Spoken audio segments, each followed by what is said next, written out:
నమస్తే అండి ప్రకాష్ గారు. నమస్తే అండి.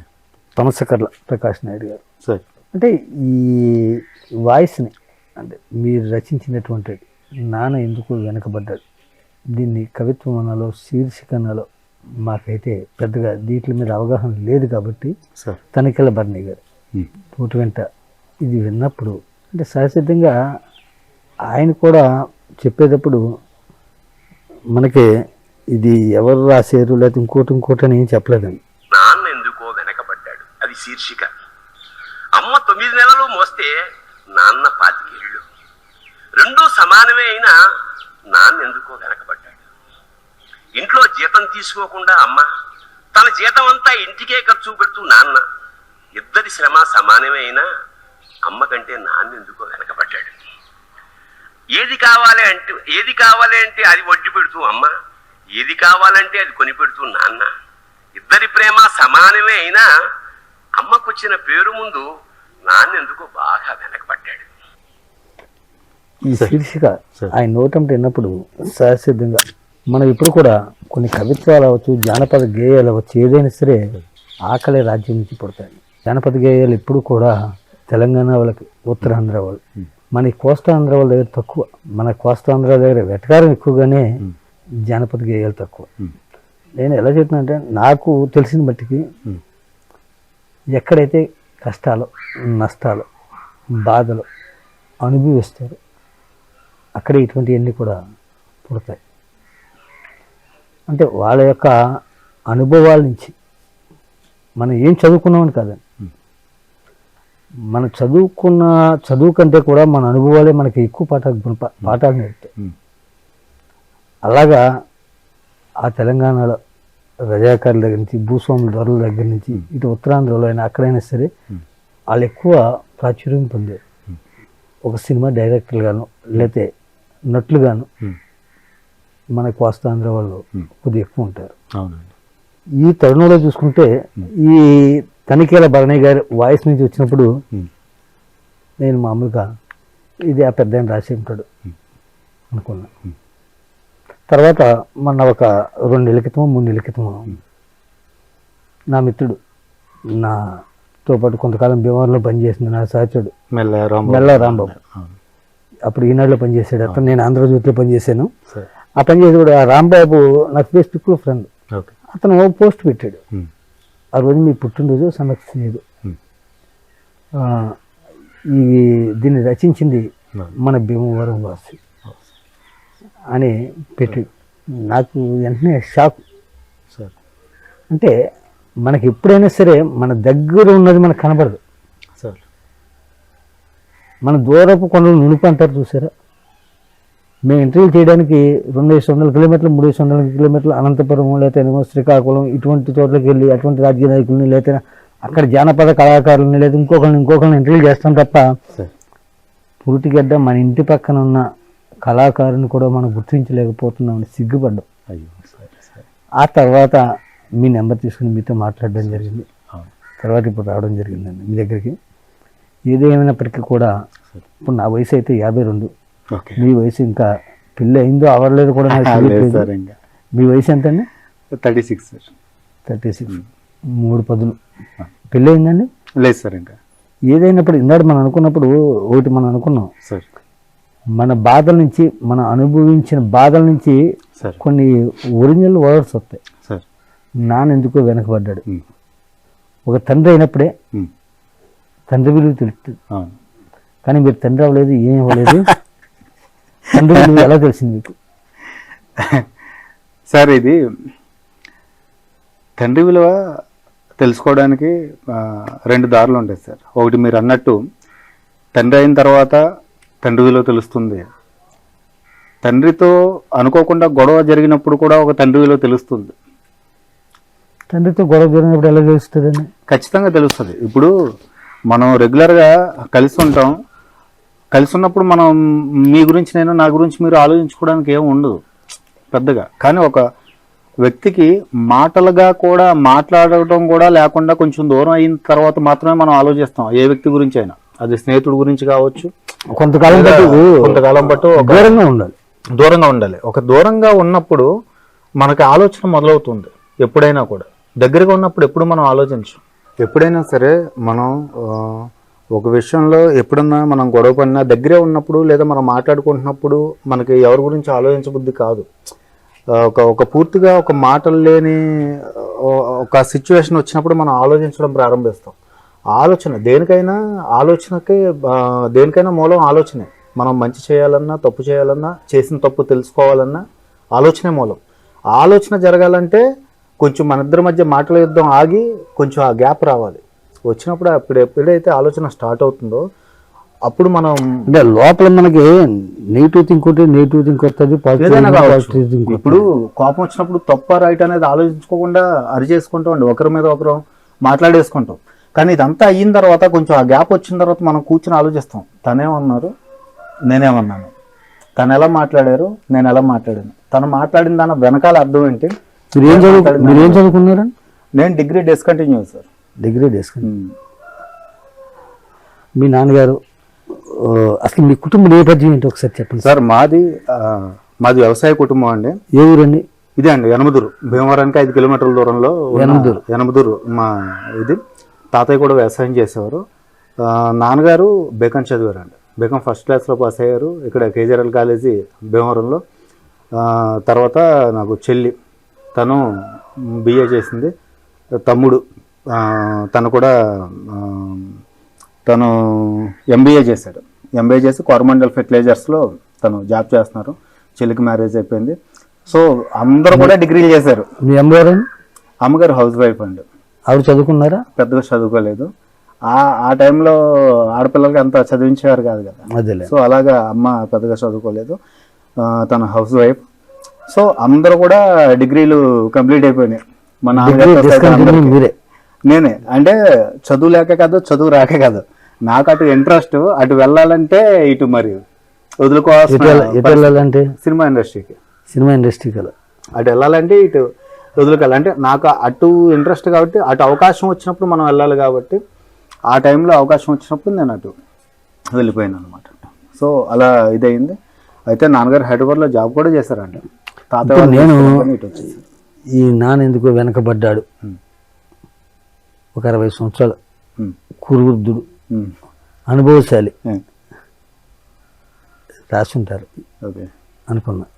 ఇక్కడికి వచ్చేదాడికి ఏదో గడ్డాలో మేసాలు అయితే వచ్చినాయి, కానీ మనిషి మటుకి ఏదో ఇంకా యువకుల్లాగానే ఉన్నారు, యువకుడే. ఇక్కడ ఏం చెప్పమంటారా, ఈ పాట, ఈ కవిత లేదా ఈ రచన, దీనికి మీరు ఇన్నింగ్ పాయింట్ ఒకటి ఇచ్చారు, వెన్నుముక్క కాబట్టి అండి. అది ఆ inning point highlight. Thank you sir. ఎందుకంటారా, చాలామంది నేను కూర్చున్నప్పుడు, ఇప్పుడు నేను జర్నలిస్ట్, మీరు కూడా కొంతకాలం పాటు జర్నలిస్ట్గా పనిచేస్తారని విన్నాను. మనం ఈ ఆలోచనలన్నీ కూడా మన కొద్దిగా డిఫరెంట్గా ఉంటాయి. కొన్ని పదాలు మనకు అనుకోకుండా ఎప్పుడు తప్పని జరుగుతూ ఉంటాయి. అలాగే అసలు వెన్నుముక్క అనే దాన్ని అసలు పోల్చడం చాలా గొప్ప విషయం. Thank you sir. అంటే మనల్ని మనం నిలబడుతున్నామంటే మనం చాలా రకాలు అనుకుంటాం, కానీ మనం వెన్నుముక్క మనకి కనిపించదు, కానీ మనల్ని నిలబెట్టేది అదే. నాన్న కూడా అలాంటి వాడే. నిజమే, ఆయన మనకు కనిపించడు, ఆయన కష్టం మనకు కనిపించదు, ఆయన కనిపించదు. సరదాగా మామూలుగా రాశారా, లేకపోతే ఆ బాధలో మీరు చూసారు? మీ నాన్నగారి దగ్గర మీరు చూసారా? నేను చెప్పాను కదా, నాన్నగారితో ఒక ఈ చిన్న విషయంలో గొడవ అయినప్పుడు, అది చాలా పెద్ద గొడవ అయింది. దాని తర్వాత నేను ఆలోచించాను, ఇప్పుడు నాన్నగారు ఆయన కోసం అయితే అంత సంపాదించక్కర్లేదు, ఆయన సంపాదించింది ఆయన ఖర్చు పెట్టుకుంటే హ్యాపీగా కాల్ మీద కాల్ వేసుకుని వెళ్ళిపోతుంది ఆయనకి. కానీ ఆయన ఎవరి కోసం సంపాదిస్తున్నారు, ఎందుకు ఇంత కష్టపడుతున్నారు? ఒక మాట అంటారు, అది తప్పు కావచ్చు, ఒప్పు కావచ్చు, ఏదైనా కావచ్చు, ఆయన ఆలోచన ఆయనకు ఉంటుంది కదా. ఆయన అనుభవం బట్టి ఆయన ఆలోచిస్తారు. మన అనుభవం బట్టి ఆలోచించమంటే మనకు ఎంతవరకు కరెక్ట్? మనం ఎందుకు అర్థం చేసుకోలేకపోతున్నాం? మనం ఆయన్ని కొన్ని విషయాల్లో మనం ఎందుకు ఇలా మాట్లాడాం? ఇలాంటి ఆలోచన ఒకటి కలిగిన తర్వాత రియలైజ్ అయ్యి, అప్పుడు ఆ రియలైజ్ అయ్యే క్రమంలో మనసులో అనిపించిన ఆ బాధనే రాయడం జరిగింది సార్. అదే నాన్న ఎందుకో వెనకబడ్డారు. నాన్న మీద ప్రేమతో రాస్తుంటారు ఖచ్చితంగా. అంటే నాన్నగారి పట్ల ఆ ప్రేమ లోపల ఉంది. అయితే ఏ ప్రేమ అయినా నిజమైన ప్రేమ బయటికి రావాలంటే ఇప్పుడు మధ్యన కూడా కవ్వంతో చిలికితేనే అందులోంచి వెన్న వస్తుంది కదా, అలాగా ఆ ప్రేమ కూడా ఏదో ఒక గొడవ, ఒక ఇది కారణం అవ్వాలన్నమాట. ఒక మనకి సముద్రాన్ని చిలికినట్టు అది ఏదో ఒక ఇది జరిగితేనే ఆ ఇది బయటకు వస్తుంది. ఇది ఎప్పుడు రాశారండి మీరు? 2019 సార్. 2019 నవంబర్ 8న పోస్ట్ చేశాను, నా FBలో చేశాను, ఫేస్బుక్ లో. దానికి ఒక 4 రోజుల ముందేమో రాశాను అనమాట. అంటే షూటింగ్ లో ఉండి పోస్ట్ చేయడం వెంటనే కుదరలేదు. 4 రోజుల తర్వాత నేను పోస్ట్ చేయడం జరిగింది. ఇది తనిఖీల భరణి గారి దగ్గరికి ఎలా వెళ్ళిందంటారు? మీరు పంపారా లేకపోతే ఎవరన్నా అలా ఫార్వర్డ్ అవుతూ వెళ్ళిందంటారు? లేదు సార్, నేను పంపిద్దాం అనుకున్నా, బట్ ఆయన నెంబర్ మిస్ అవడం వల్ల నేను పంపించలేకపోయాను. అయితే చాలా మందికి ఇది వాట్సాప్లో నేను రాసిన 3వ రోజుకే చాలా వైరల్ అయింది. చాలా ఫేస్బుక్లో కానీ చాలా మంది షేర్లు చేయడం, వాట్సాప్లో షేర్లు చేయడం, గ్రూప్లో ఇదంతా జరిగింది. చాలా మంది ఫోన్ చేశారు అలా వాట్సాప్లో. కాకపోతే ఏంటంటే నా పేరు తీసేసి షేర్ చేశారు అనమాట చాలా మంది. ఫేస్బుక్ లో మామూలు కామన్గా చదువుతాయి. అలాగా ఎవరో బర్నీ గారికి పంపించారు. అంటే వాళ్ళకి ఎవరో నా పేరు లేకుండా పంపించారు. వాళ్ళ కవిత బాగుందని బర్నీ గారికి పంపించడం, ఆయన ఎవరు రాశారో తెలియదు కానీ చాలా బాగా రాశారని చెప్పి ఆ కవిత చదివిన తర్వాత ఆయన నన్ను ఎవరు రాశారని కనుక్కొని నా నెంబర్ తీసుకొని నాకు ఫోన్ చేసి మాట్లాడడం అలా జరిగింది. ఇప్పుడు మీరు రాసిన ఏదైతే ఉందో ఈ కవిత చాలా ఎక్సలెంట్. Thank you sir. దీన్ని ప్రతి ఒక్కరు కూడా మెచ్చుకు తీరవలసిన విషయం. కానీ దీనికి ఇంత గుర్తింపు రావడానికి సార్ ప్రధాన కారణం అంటే ఇప్పుడు ఆ పాప ఎవరో మన కరీంనగర్ వరంగల్ అమ్మాయి అంది, నేను ఆడపిల్లను కదమ్మా, ఆడపిల్లని పాట పాడుతుంది. సింగర్ అమ్మాయి. అమ్మాయి వయసు చిన్నదే. ఏదో టీవీలో అప్పుడు ప్రోగ్రాంలు వచ్చి పాడుతూ తీగ ఇటువంటి ప్రోగ్రాంలో ఆ అమ్మాయి పాడిన పాట అది. ఆ పాటకి ఆ అమ్మాయి జీవితానికి ఒక మలుపులాగా ఆ అమ్మాయి అక్కడ పాడింది కాబట్టి ఆ అమ్మాయికి తెలిసింది, ఆ అమ్మాయి అని అందరికీ తెలిసింది. కానీ ఇక్కడ రాసింది ఎవరో తెలియదు, ఏంటో తెలియదు. కొన్ని అక్షరాలు ఎప్పుడు కూడా, కొన్ని కవితలు ఎప్పుడు కూడా రాసింది ఎవరైనా సరే పడవలసిన వారి చేతిలో పడితేనే, నోట్లోనూ పడితేనే దానికి అందమైన ఆకర్షణ వస్తుంది. మామూలుగా తనిఖీల భరణి గారు అంటే మనం ఆట గద రాసేవ అంటే నాలోన శివుడు గలడు అంటే అంటూ శభాష శివ, శభాష్ శంకర అని, శంకరాలయ శివయ్య అని ఇటువంటి పాటకి శివుడు అందరినీ పూజిస్తాం, ఓం నమ శివాయని పూజిస్తాం, లేదా ఇంకోటి పూజిస్తాం, ఇంకోటి పూజ. ఆట గదరా శివ. అసలు ఆ పాటను చూస్తూ ఉంటే నిజంగా శివుడే సాక్షాత్తు భక్త కన్నప్ప, లేకపోతే ఇంకొకరు అంటాం మనం. వాళ్ళని ఎప్పుడు చూడలేదు మనం, ఇది వింటమే తప్ప. ఇటువంటి వ్యక్తిని చూసినప్పుడు ఇతనే భక్త కన్నప్ప ఏమో. అలాగే ఆ పాట ఆయన నోటంలో వచ్చినప్పుడు ఆ పాట మీరు ఆయన చెప్పేటప్పుడు కూడా చూసేయలేదు. ఆ కవిత్వం చెప్పేటప్పుడు కూడా మీ కవిత్వాన్ని ఆయన ఒక వ్యక్తి నటించడం వేరు, జీవించడం వేరు. దాన్ని తగ్గట్టుగా చెబితేనే అది జనాలను ఆకట్టుకుంటుంది. ఆయన కళ్ళమ్మట నీరు పెట్టుకుంటా. ఎందుకంటే ఆయన కూడా ఒక తండ్రి కాబట్టి ఆయనకి తెలుసు కాబట్టి బాధ. దానికి తగ్గట్టుగా చెప్పాడు ఆయన. ఆయన చెప్పిన విధానం చూసిన తర్వాత, లేకపోతే దీని తర్వాత ఎవరి ప్రకాష్, ఎవరి పనసకర్ల ప్రకాష్ తర్వాత అలాగే ఇదేంది. దీని మీద మీ అభిప్రాయం ఏంటంటారు? ఆయన నోటంట వచ్చిన తర్వాత ఇవాళ నిజంగా పబ్లిసిటీ అయిన తర్వాత సార్ ఆయన ఆ కవితని ఆయన చెప్పిన తర్వాతే ప్రాణ ప్రతిష్ఠ అంటాం కదా సార్. అవునండి, అది ప్రాణ ప్రతిష్ఠ జరిగింది. అది ఆ కవితకి ఎంత గొప్పగా ఇదైందంటే అది ఇక ఖండాంతరాలు దాటి వెళ్ళిపోయిందండి. అసలు ఆయన ఖచ్చితంగా ఆయన సంస్కారానికి నిజంగా నమస్కరించాలి. ఎందుకంటే ఆయనకున్న బిజీ షెడ్యూల్లో ఇది రాసింది ఎవరు అని కనుక్కొని నా నెంబరు కనుక్కొని మళ్ళీ నాకు ఫోన్ చేసి ఇంటికి పిలిపించి సన్మానం చేసి కొంతమందిని పిలిచి పరిచయం చేసి మీడియా ముందు రాసింది ఇతను ప్రకాష్ నాయుడు అని చెప్పి ఇంత చేయడం అనేది నిజంగా ఆయన గొప్ప వ్యక్తిత్వానికి నిదర్శనం సార్. అది ఒకసారి నోటితో ఇప్పుడు చెప్పగలుగుతారు అది? షూర్ సార్, చెప్పండి. నాన్నెందుకో వెనకబడ్డాడు. అమ్మ 9 నెలలు మోస్తే నాన్న 25 ఏళ్ళు.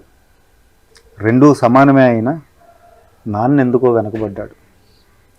మనకి ఏది కావాలంటే అది వండి పెడుతూ అమ్మ, ఏది కావాలి అంటే అది కొని పెడుతూ నాన్న.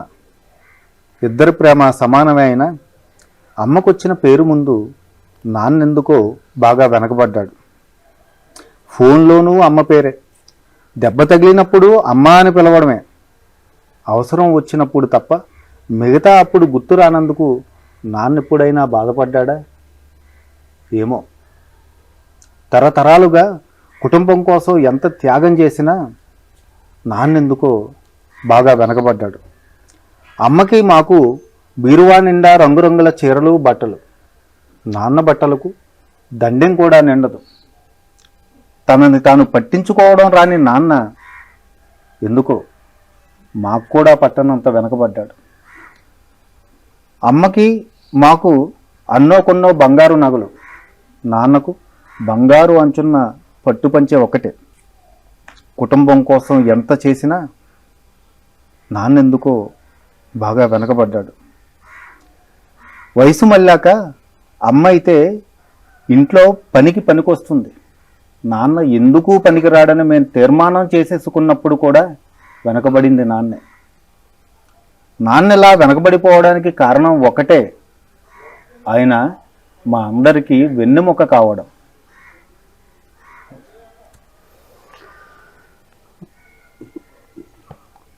పూర్తిగా అంటే మీరు ఇది రాసి 4 సంవత్సరాల పైన అయింది. అవును సార్, 5 సంవత్సరాలు అవుతుంది.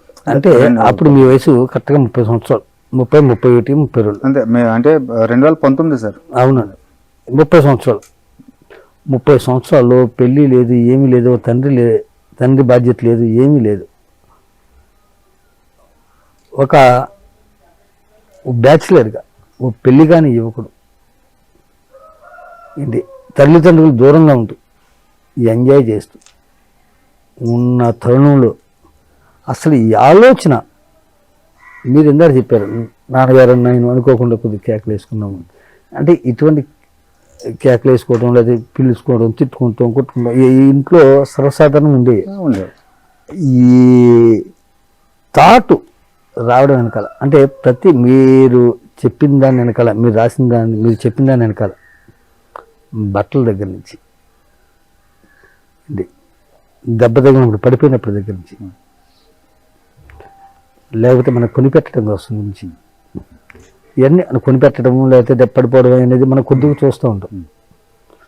బంగారం గురించి, బట్టల గురించి కూడా మనం అంటే పట్టించుకోవాల్సిన వయసు కాదు అది.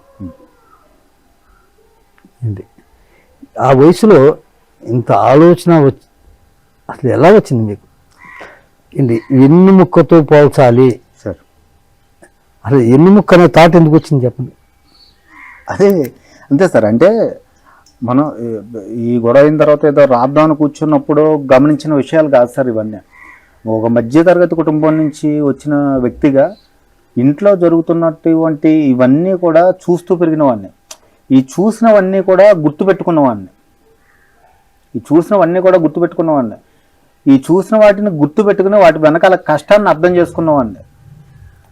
అవకాశం వచ్చినప్పుడు ఇవన్నీ ఒక వైపు నుంచి సూది, దారం, పూలు ఇవన్నీ కూడా నాకు తెలియకుండానే నేను అమర్చి పెట్టుకున్నాను.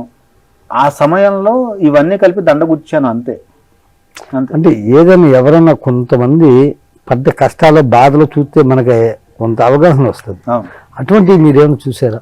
చూడడమే కాదు సార్, అంటే జీవితంలో నేను కూడా, అంటే నేను ఎంచుకున్న దారిలో నేను సాధించే క్రమంలో నేను కూడా చాలా చాలా కష్టాలు పడ్డాను. ఏది నాకు ఊరికినే రాలేదు. మేబీ ఊరికినే వస్తే దాని విలువ తెలిసేది కాదేమో, ఖచ్చితంగా తెలిసేది కాదు. ఏది కూడా ఇప్పుడు దాకా నేను సంపాదించుకున్నది ఏది కూడా నాకు ఊరికినే రాలేదు, ఎంతో కష్టపడితే వచ్చింది. సో దానివల్ల కష్టపడే వాళ్ళు అంటే అది అది ఎంత కష్టం ఉంటుందో ప్రతి విషయంలో కూడా నేను అర్థం చేసుకోగలిగాను. సో అదే మెయిన్ కారణం. మీరు అన్నట్టు ఇందాక వెన్నుముకాన్ని ఎందుకు రాయాలనిపించిందంటే, అవును మనం ఎప్పుడు మన ముందున్న వాళ్ళని చూడగలుగుతాం, మనకు సాయం చేసిన వాళ్ళని చూడగలుగుతాం, కానీ మన వెనకాల మనల్ని నిలబెట్టిన వెన్నును మనం చూడగలుగుతామా? చూడలేం. నాన్న కూడా వెన్నుముకలు అంటాడు. ఎందుకంటే నాన్న కష్టం కనిపించదు మనకి, నాన్న కన్నీళ్ళు కనిపించవు, నాన్న పడే బాధ కనిపించదు, నాన్న మన కోసం చేసే ఇది ఏం కనిపించదు. ఎందుకంటే అసలు నాన్న కనిపించడుగా. పొద్దున్నే మనం లేచేటప్పుడు వెళ్ళిపోతాడు, ఎప్పుడో రాత్రి పడుకున్న తర్వాత వస్తాడు మనకి. ఆయన కనిపించినప్పుడు ఆయన కష్టం మనకి ఏం కనబడుతుంది, ఏం అర్థం అవుతుంది? సో కనిపించింది మనల్ని నిలబెట్టేది, కనిపించింది ఏదై వెన్నుముక. ఎస్, నాన్న నిజంగా మన వెన్నుముక అనిపించింది ఆ క్షణంలో. అదే రాశాను. ఇది ఈ కవిత్వం మీ ఇంట్లో వాళ్ళకి మీరు వినిపించారా, లేకపోతే వాళ్ళు ఏమైనా చూసారా? నేను వినిపించలేదు సార్. నేను అప్పటికి అక్కడే ఉన్నాను. భరణి గారు చదివింది నాకు వాట్సాప్లో వచ్చిందనమాట. నాకు ఒక ఆయన పంపించారు నాకు. అలా చూసుకుని అప్పుడు షూట్లో ఉన్నాను. చాలా సంతోషం అనిపించింది. అలాగా బాగా వైరల్ అయిన తర్వాత ఇంట్లో తమ్ముడు వాళ్ళు, నాన్నగారు వాళ్ళకి చూపించడం, తర్వాత నేను మాట్లాడడం, ఇదంతా జరిగిందనమాట. అప్పుడు మీ నాన్నగారి స్పందన ఎలా ఉంది? స్పందన ఏమంటారు సార్, సంతోషపడి ఉంటారు ఖచ్చితంగా లోపల, కానీ అది బయటికి తండ్రి ఆయన బాధనే తెలియనట్టే ఆనందాన్ని కూడా అంతగా ఇది చేయరు, కానీ చాలా సంతోషపడ్డారు. ఇప్పుడు ఉన్నారండి మీ నాన్నగారు? ఉన్నారు. ఒకసారి పిలవండి సార్. తప్పకుండా. అండి అప్పారం. అప్పారావు. మీ పేరమ్మా? అందరూ కూడా తాతారావు అనేసి అంటారండి. మా తాతయ్య గారి పేరు పెట్టారు, తాతారావు. మీ పేరమ్మా? వెంకటలక్ష్మి నాగదుర్గ సావిత్రి అండి, కానీ పద్మంట. ఇప్పుడు అప్పారావు మీ అబ్బాయి ఒక పాట దాని కవిత్వం రచించారు. దాని తనికెల భరణి గారు మహాశివభక్తుడు. ఆయన నోటు వెంట వచ్చినప్పుడు మీరు అంటే మీ అబ్బాయే రాశాడు ఈ పాట అని మీకు తర్వాత అయినా తెలిసింది కదండి. అది తెలిసినప్పుడు మీ ఫీలింగ్ ఏంటి? మా ఫీలింగ్ చాలా సంతోషపడ్డానండి. సంతోషపడితే పిల్లల ముందు మన ఫీలింగు అంత హ్యాపీగా ఉండకూడదు. ఎందుకంటే కాళ్ళ ఎదరికి వెళ్ళాలి. వాళ్ళు బాగా ఎదరికి వెళ్ళిన తర్వాత అప్పుడు మన సంతోషం ఏంటన్నది, మన ఫీలింగ్ ఏంటన్నది అప్పుడు చెప్పచ్చు అనేసి. ప్రకాష్ గారు, ఆ సంతోషాన్ని వెళ్ళబుచ్చడంలో కూడా వెనకబడ్డారంటారా నాన్న? ఖచ్చితంగా నాళ్ళంతా అలాగే ఉంటారండి పిల్లల విషయంలో. అది మీరు ఎలా ఫీల్ అవుతున్నారు? అంటే తండ్రి బాధలనే చెప్పాడు, తల్లి బాధలను చెప్పలేదు అన్న ఫీలింగ్ మీకేం కలిగిందా? లేదమ్మా, అసలు అది లేదండి. ఎందుకంటే వాళ్ళ నాన్నగారు అలా పొగిడినందుకు నాకు ఎంతో హ్యాపీగా ఉందండి. అపరారు, మీరు మీ అబ్బాయి గురించి చెప్పాలి అనుకుంటే ఏం చేస్తారు? తను ఇంకా శిఖరాగ్రానికి ఎదగాలేనండి బాగా. అంటే ప్రతి తల్లి తండ్రి కూడా అదే కోరుకుంటారు పిల్లల గురించి.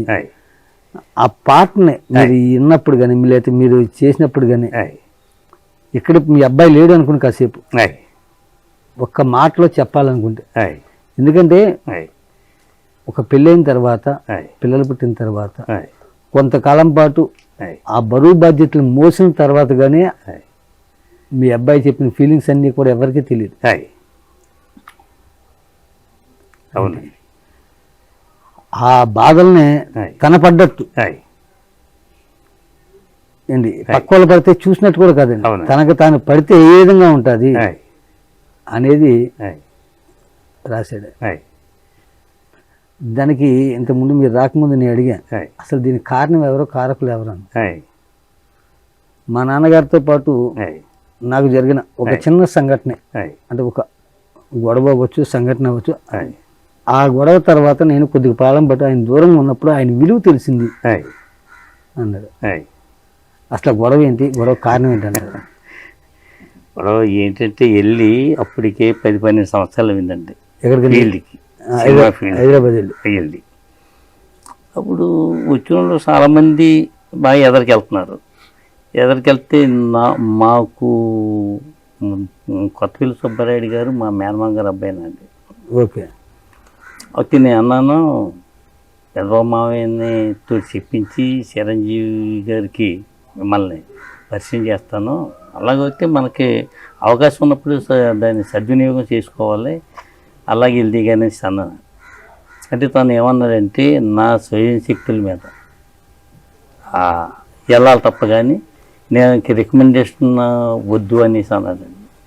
అన్నతో దాని మీద నాకు కోపం వచ్చి వచ్చిన అవకాశాన్ని సద్వినియోగం చేసుకుంటాం చేతరాదు నీకు అనేసి నేను గట్టిగా అన్నాను. అనేటప్పటికి కోపం వచ్చి మరి ఎప్పటికీ నువ్వు దాంట్లో స్థిరపడతావని అన్నాను. ఆ భగవంతుడు నాకు ఎప్పుడు కలగ చేస్తే అప్పటికి నా శాశక్తులు నేను కష్టపడతాను.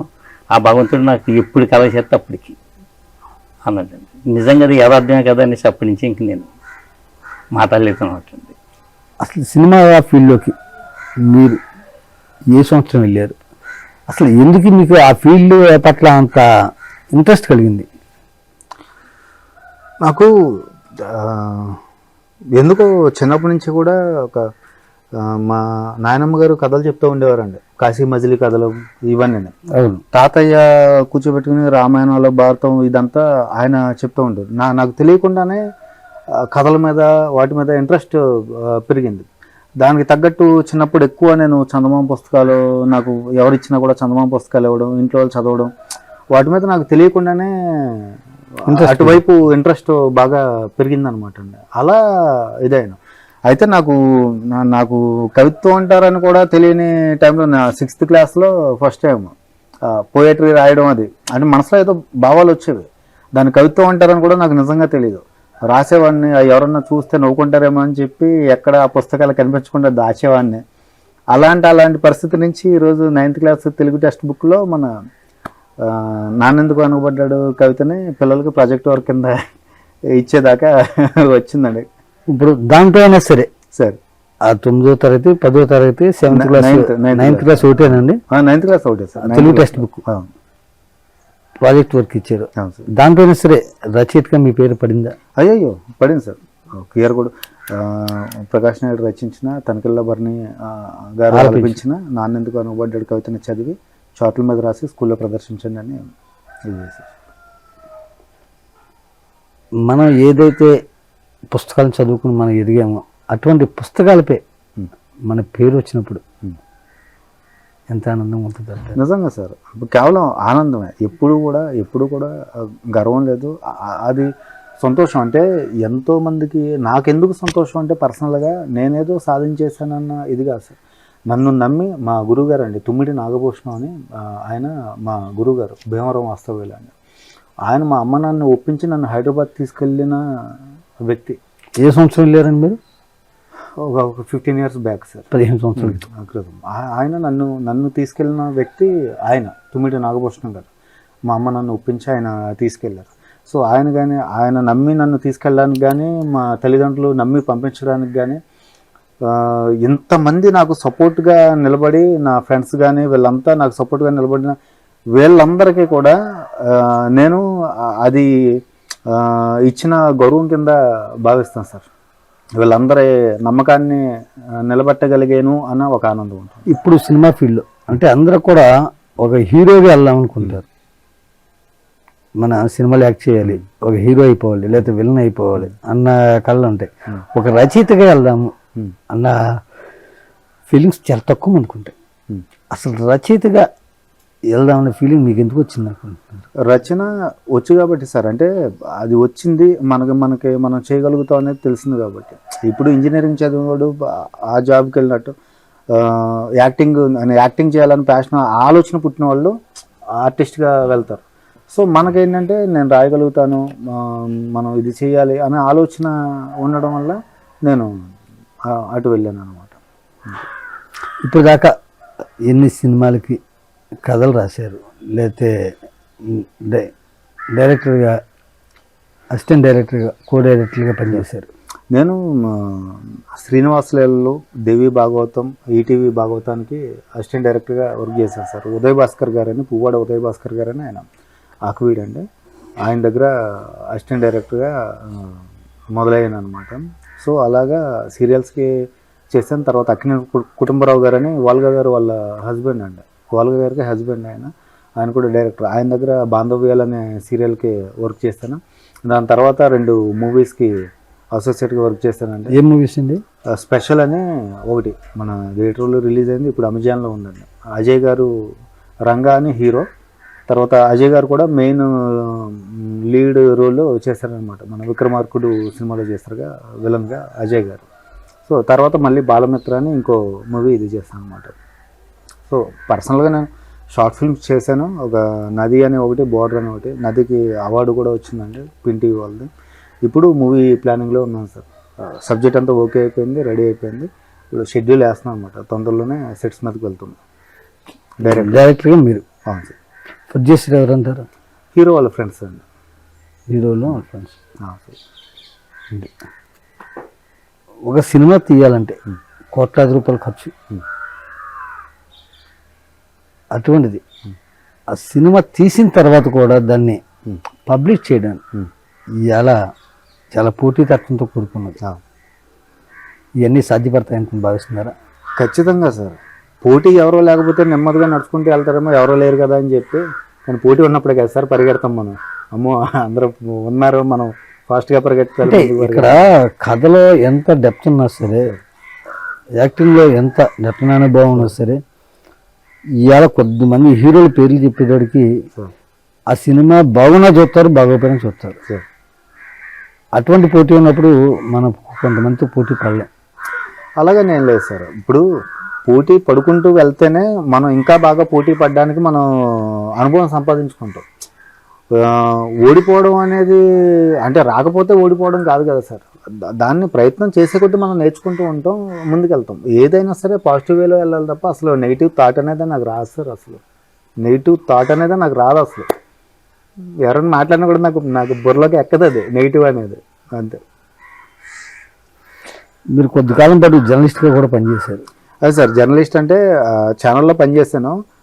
టీవీ5లో గద్దర్ గారు మీ పాటనే వస్తున్న, తర్వాత రాజకీయ బేతాళం, వాటికి అసిస్టెంట్ డైరెక్టర్ వర్క్ చేశాను. తర్వాత స్నేహిత ప్రోగ్రామ్కి స్క్రిప్ట్ రైటర్గా వర్క్ చేశాను. అలా చేశాను సార్.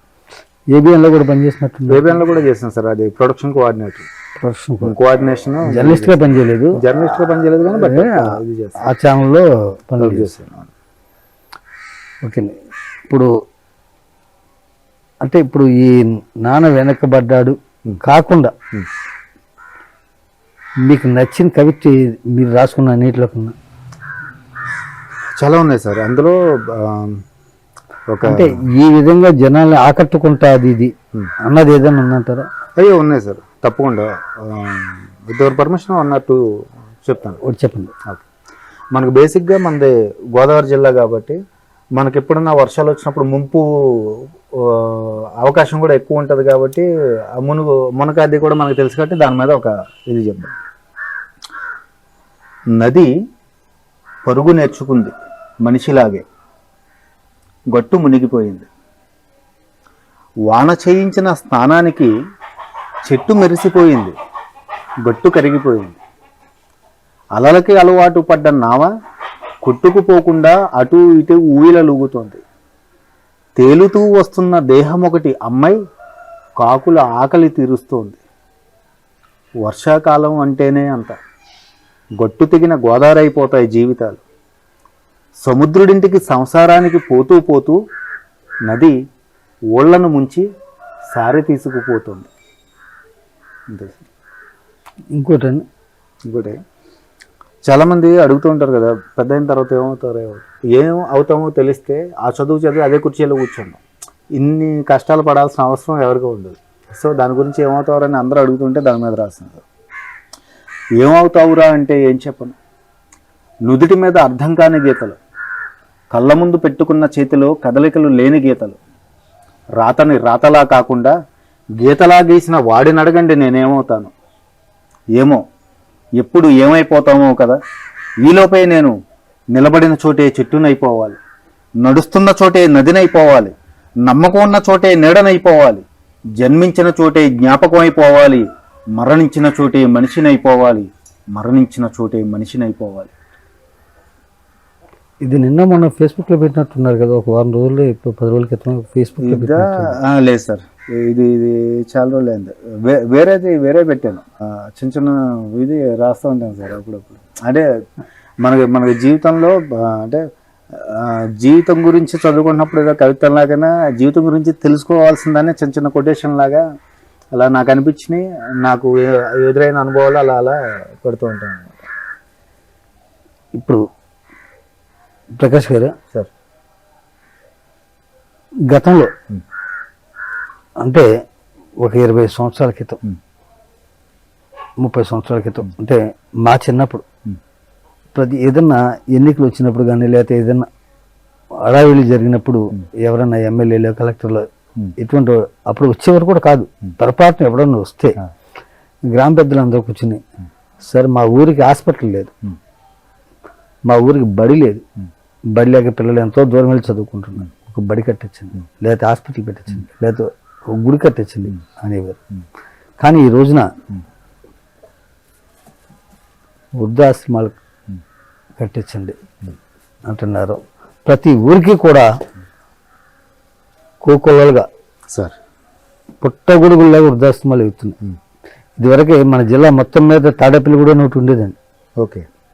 కానీ ఇవాళ మన భీమవరంలో 5-6 ఉన్నాయి అండి. అంటే ఎక్కడ చూసినా ఇప్పుడు ఈ గతంలో కూడా మన భీమవరం కూడా ఈ వృద్ధాశ్రమానాలో అనాథాశ్రమానాలో తాడే రోడ్లో ఉండేదండి. ఎవరో ఆయన రైస్ మిల్ ఆయన ఎవరో ఇది పెట్టారు ఆయన. ఓకే. అంటే చిన్నపిల్లలకని బాగా పెద్దలకని అనాథాశ్రమం. అంటే తల్లిదండ్రులు లేని పిల్లలు కానీ లేకపోతే కొడుకులు లేకుండా వృద్ధాప్యంలో ఉన్న వాళ్ళకి కానీ అప్పుడు అనాథాశ్రమం దగ్గరికి చాలా సంతోషించేవారు. ఇవాళ పిల్లలు ఉండగానే 2-3 కొడుకులు ఉండగానే లేదా ఆస్తులు అంతస్తులు ఉండగానే తల్లిదండ్రులు తీసుకెళ్ళి వృద్ధాశ్రమాల్లో పెడుతున్నారు. ప్రతి ఊరికి కూడా వృద్ధాశ్రమాల్లో కావాలని కట్టించుకుంటున్నారు. అసలు దీని మీద మీ అభిప్రాయం ఏంటి? దీని మీద ఒక చక్కని కవిత రాయండి. తప్పకుండా సార్. ముందు దీని మీద కవిత్వం అనేది పక్కన పెడితే కారకులు ఎవరు అనుకుంటున్నారు?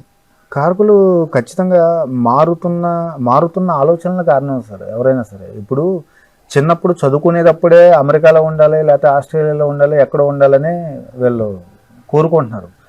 దాని తర్వాత వాళ్ళు ఇంకా అక్కడే ఉంటున్నారు, వాళ్ళు రావట్లేదు.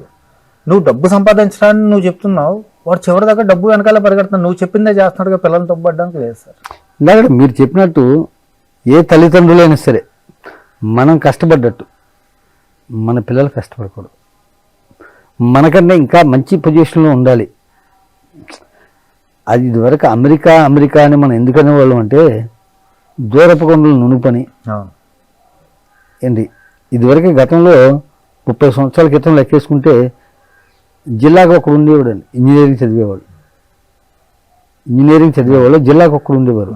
ఈ రోజున ఒక ఊరికి 100 మంది ఉంటున్నారు పిల్లలు ఇంజనీరింగ్ చదివేవాళ్ళు. వచ్చిన అవకాశాలు అవ్వచ్చు, ఇంకోటి అవ్వచ్చు. దాన్ని ఎంతవరకు వినియోగించుకోవాలో అంతవరకు వినియోగించుకుంటే పర్వాలేదు. కానీ స్తుతి మించిపోతుంది.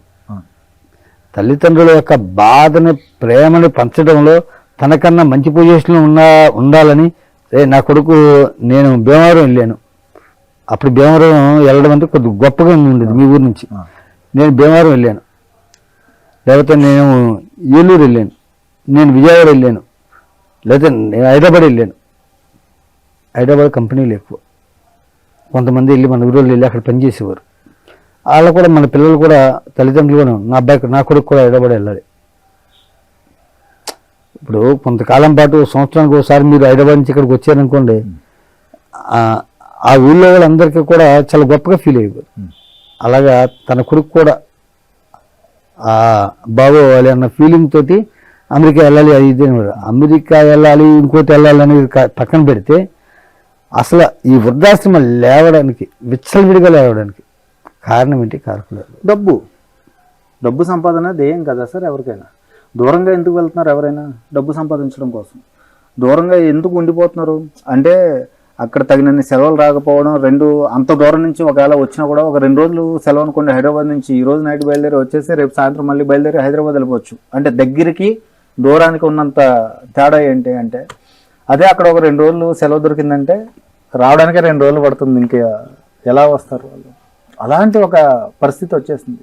ఏంటంటే చదువుతో పాటు బంధాలు, వాటి యొక్క విలువ, ఒక మనిషికి మనిషితో ఉండే అవసరాలు ఇవన్నీ కూడా తెలియాలండి మనుషులకి.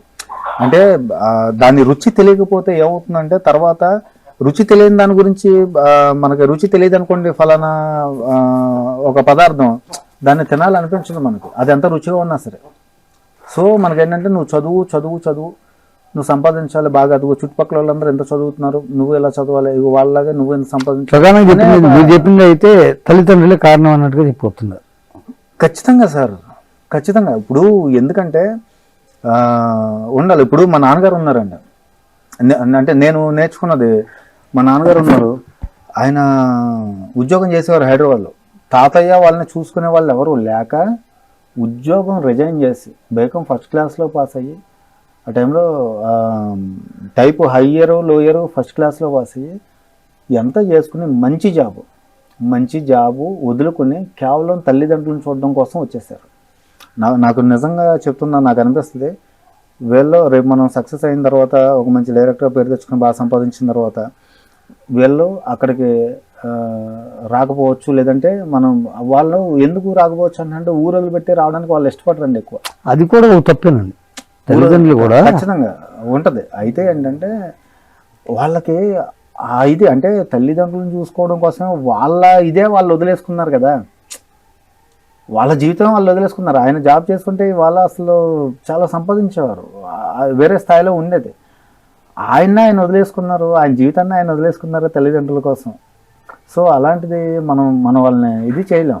నేను నేర్చుకున్నది ఏంటంటే ఓకే, తల్లిదండ్రుల కోసం మనం ఎంతైనా చేయాలి, ఏదైనా చేయాలి అనేది దానికి తగ్గ నా ఆలోచన నాకుంది. సో ఏంటంటే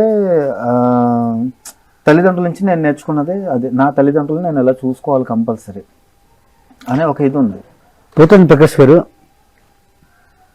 తల్లిదండ్రులు బతుకుండగా వాళ్ళకి కడుపు నిండా భోజనం పెట్టలేరు అంటే, ఇప్పుడు ఫర్ ఎగ్జాంపుల్ హైదరాబాద్లోనూ అమెరికాలో ఉన్న వాళ్ళ సంగతి పక్కన పెట్టేయండి, ఊళ్ళోనే ఉంటున్నారు 4 కొడుకులు. ఆడి పెడతాడని ఈడు పెట్టలేదని ఆడి పెట్టలేదని అంటే ఏళ్ళలో ఒకళ్ళు వాదాలు వేసుకుని భోజనాలు పెట్టట్లా. వాళ్ళకి అలాగని ఆస్తులు లేవంటే ఆస్తులు నా మాట పూర్తిగా. కానీ అదే తల్లిదండ్రులు మరణాంతరం 40 రకాల పిండి వంటలతోటి 4,000 మంది భోజనాలు పెడుతున్నారు. అంటే బతుకున్నప్పుడు 4 రోజులు భోజనం పెట్టలేని పిల్లలు అదే తల్లిదండ్రులు మరణాంతరం 40 రకాల పిండి వంటలతోటి 4,000 మందికి భోజనాలు పెట్టడం అవసరం అంటారా? అసలు దీన్ని ఏ విధంగా చూడాలంటారు, ఏంటంటారు? అది దానికి నాకు ఎలా చెప్పాలో కూడా అర్థం కాదండి. నేను కూడా చూసాను అలాంటి దానికి అసలు ఎలా చెప్పాలో కూడా అర్థం కాదు. అది ఒక రచయితగా మీరు ఇటువంటి దాని మీద పెట్టండి. ఎందుకంటారా, ఓ టైంలో మా చిన్నప్పుడు అంటే మేము 10th క్లాసు లేకపోతే 8th క్లాసు ఆ టైంలో ఎక్కువ ప్రేమ కథల సినిమాలు వచ్చాయి. ఒకేసారి సైకిల్ చైన్ తెంపే సినిమా వచ్చింది అంటే మీకు అర్థమై ఉంటుంది. అందరూ కూడా అటు వెళ్ళిపోయాం. అప్పటికే బోర్ కొట్టేసింది. అలాగే ఏంటంటారా, ప్రస్తుతం ఇప్పుడు కాలానుగుణంగా మనం వెళ్తే మనం బతకలేం, డిఫరెంట్గా వెళ్ళాలి. ఇప్పుడు అన్నీ కూడా ఏంటంటారా, కొన్ని స్టోరీలు నడుస్తున్నాయి. ఈ స్టోరీలకి భిన్నంగా వెళ్ళినప్పుడే మనం సక్సెస్ అవుతాం. అంతే. అంటే మీరేమీ లేదు, అసలైతే దీని మీద స్టోరీ రాయండి. ఇప్పుడు మనం అనుకున్న దాని మీద అసలు ఎందుకు పెడుతున్నారు భోజనాలు, ఒక 10 మందిని ఆలోచించింది, 10 మంది అభిప్రాయాలు తీసుకుని దాని టైప్లో అవసరమైతే మనమే ఒక షార్ట్ ఫిల్మ్ కింద తీద్దాం. అండి ఇప్పుడు నాకు తెలుసున్న మట్టుగా అయితే గొప్పల కోసం మాకు ఇంత ఉంది, లేకపోతే మాకు ఇది, కానీ ఆ భోజనాలు 40 రకాల తిన్న వాళ్ళు తిట్టుకుంటే దారంలో వెళ్తున్నారు. ఏదో ఆ తల్లిదండ్రులు ఉన్నప్పుడు భోజనాలు పెట్టలేదు, వాళ్ళ కడుపు నిండా ఒక రోజు కూడా పెట్టలేదు. కానీ ఇవాళ ఇంత అవసరం వీడికి, ఆడు సొమ్ము తింటున్నారు, ఆడనే తిడుతున్నారు. తిడతాను కూడా కారణం ఏంటి, ఆడు చేసిన పని.